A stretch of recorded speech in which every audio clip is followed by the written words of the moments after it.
Hello everyone, मैं नमित आप सबके सामने हाजिर हूं नए टॉपिक के साथ जिसका नाम है जॉब इवैल्यूएशन। ये टॉपिक बहुत इंपॉर्टेंट है, इसमें से एग्जाम में क्वेश्चन पक्का ही आता है। इसमें बहुत कुछ है करने के लिए, जैसे कि मीनिंग, एडवांटेजेस, लिमिटेशंस और सबसे important methods of job evaluation. ये सब हम करेंगे पार्ट्स में, ठीक है। एक ही वीडियो में ये कवर नहीं करेंगे, धीरे धीरे हम इसको कवर करेंगे। बहुत इंटरेस्टिंग एग्जाम्पल्स के साथ आपको मैं टॉपिक करवाने वाली हूँ, इसलिए वीडियो में एंड तक जरूर बने रहिएगा। वीडियो पसंद आए तो क्या करना है पता है? जी हाँ, दोस्तों के साथ शेयर करना है, लाइक करना है और हाँ, चैनल सब्सक्राइब किए बिना नहीं जाना है। अब हम बात करते हैं इस जॉब इवैल्यूएशन की।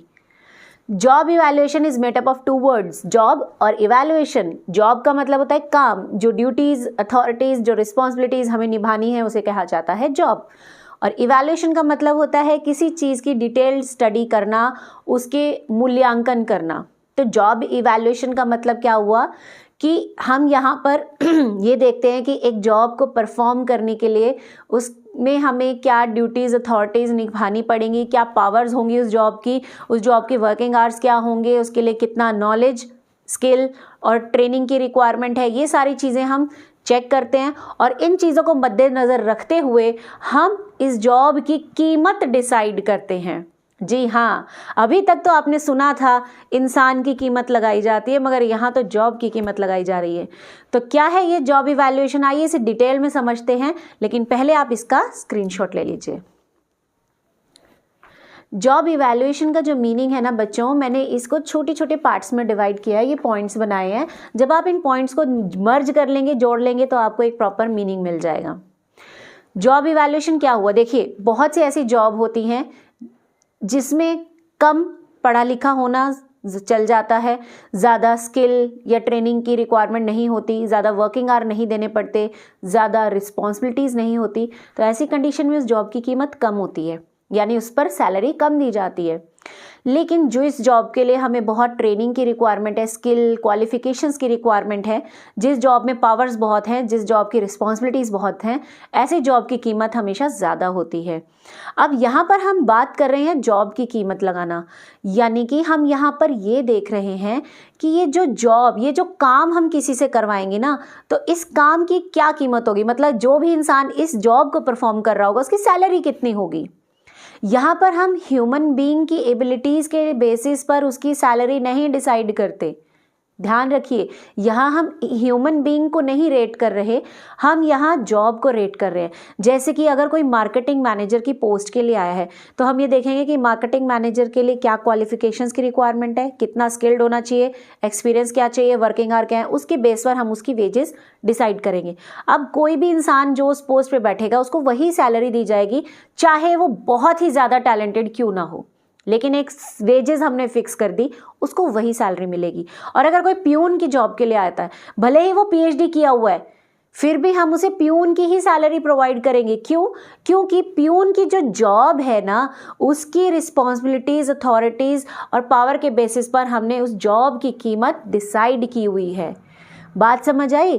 पीएचडी की करके भी आए हो तो भी आपको सैलरी प्यून वाली मिलेगी, क्योंकि आपकी जॉब की इवैल्यूएशन ही यही है। आई थिंक आपको ये बात समझ आ गई है।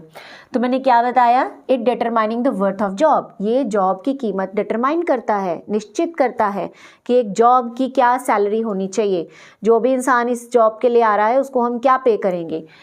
It rates the job not the man. जो मैंने अभी आपको बताया कि ये जॉब की कीमत लगाता है, इंसान की नहीं। ठीक है, ह्यूमन बीइंग चाहे कितना भी टैलेंटेड हो, भाई वो साइंटिस्ट ही क्यों ना हो, लेकिन अगर वो ऑफिस में आया है एक स्मॉल जॉब के लिए, तो उसको उसके बेसिस पर ही सैलरी दी जाएगी। नेक्स्ट आता है, once jobs worth determined it is easy to fix wages. अगर आप जॉब की कीमत डिटरमाइन कर चुके हो, निश्चित कर चुके हो, तो उसके आधार पर उसकी सैलरी फिक्स करना आसान हो जाता है।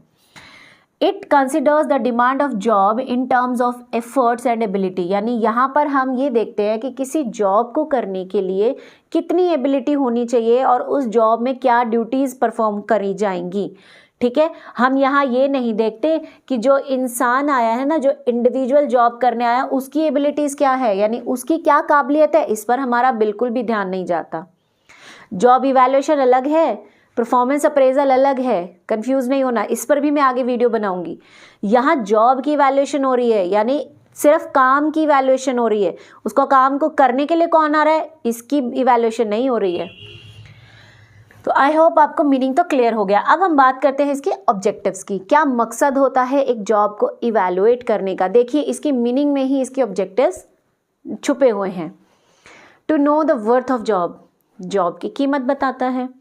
अरे भाई, अगर आप जॉब की कीमत डिसाइड नहीं करोगे तो आप प्यून को भी वही सैलरी दे रहे हो, आप मैनेजर्स को भी वही सैलरी दे रहे हो, आप एम्प्लॉय को भी वही दे रहे हो, सीईओ को भी वही सैलरी दे रहे हो, और बोर्ड ऑफ डायरेक्टर को भी वही सैलरी दे रहे हो, तो ये तो सही नहीं है ना। तो हर जॉब की एक कीमत लगाई जाती है। नेक्स्ट आता है to determine the fair and equitable wage structure. यहाँ पर हम एकदम सही और इक्वल वेज स्ट्रक्चर रखने की कोशिश करते हैं।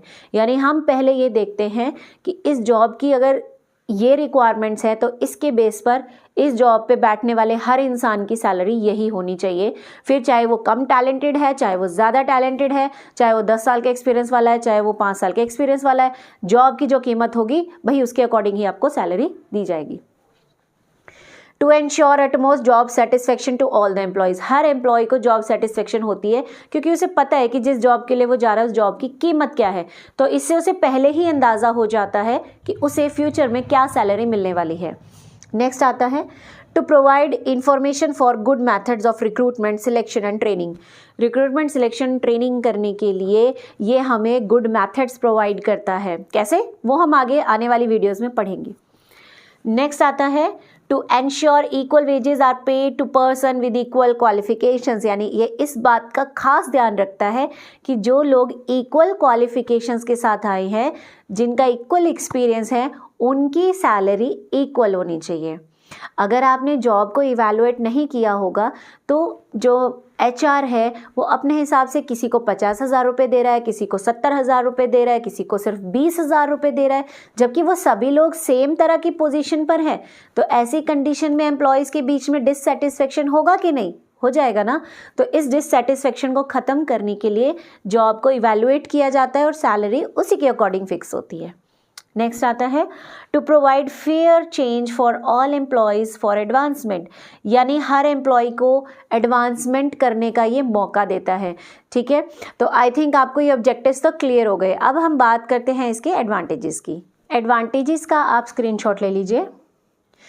तो जो हमने ऑब्जेक्टिव्स पढ़े थे ना, वही से मिलते जुलते हमारे एडवांटेजेस भी आएंगे, क्योंकि जिस मकसद से हम जॉब इवैल्यूएशन करते हैं वही तो हमारा फ़ायदा है जॉब इवैल्यूएशन करने का।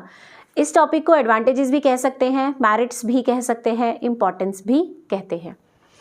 तो पहला क्या फ़ायदा है हमें जॉब इवैल्यूएशन का? It helps in removing inequalities in job. Job में अगर कोई इनइक्वालिटी आ रही है तो इसको दूर करने में जॉब इवैल्यूएशन मदद करता है। इनइक्वालिटी आने का मतलब कि अगर हमारे सेम पोजीशन पर काम करने वाले लोगों की सैलरीज़ में बहुत ज़्यादा डिफरेंस है तो उस डिफरेंस को ख़त्म करने का काम करता है जॉब इवैल्यूएशन, क्योंकि ये जॉब की कीमत डिसाइड करता है और उसके अकॉर्डिंग वेजेस आती हैं।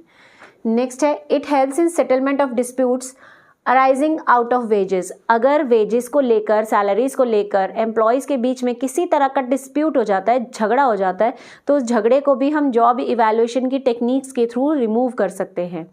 हम उन्हें बता सकते हैं कि जॉब इवैल्यूएशन मेथड्स के बेसिस पर हमने जॉब की कीमत ये लगाई है और इसी के बेसिस पर सैलरीज दी जा रही हैं, तो डिस्प्यूट्स को ख़त्म किया जा सकता है। Next, it provide sound basis of bonus schemes. अगर आप अपने एम्प्लॉयज़ को बोनस स्कीम देना चाहते हो, बोनस कैसे दिया जाए, किस बेसिस पर दिया जाए, ये डिसाइड करने का काम करता है जॉब इवैल्यूएशन।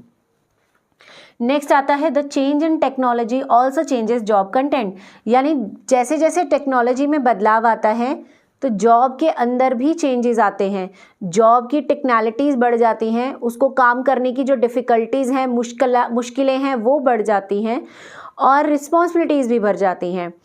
ऐसी कंडीशन में हमें एम्प्लॉयज़ को ट्रेनिंग देने की भी ज़रूरत पड़ जाती है।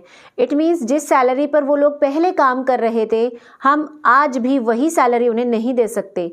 बदलते समय के साथ हमें हर चीज़ बदलनी पड़ेगी। तो जॉब इवैल्यूएशन उनके वेजेस को रिव्यू करने का काम करता है, यानी जो वेजेस आप उन्हें दे रहे हो उनमें बदलाव लाने का काम करता है। नेक्स्ट आता है it leads to uniformity in wage structure, wage structure में यूनिफॉर्मिटी यानी एकता लाने की कोशिश करता है। तो ये था हमारा टॉपिक। इसमें अभी बहुत कुछ बाकी है, जैसे कि मैथड्स, हम अपनी नेक्स्ट वीडियो में मैथड्स के बारे में पढ़ेंगे और हम इसका डिफरेंस भी देखेंगे कि जॉब इवैल्यूएशन और परफॉर्मेंस अप्रेजल में क्या डिफरेंस है। तो वीडियो आपको कैसी लगी मुझे ज़रूर बताइएगा कमेंट सेक्शन में। अच्छे से पढ़िए। Bye bye, have a good day.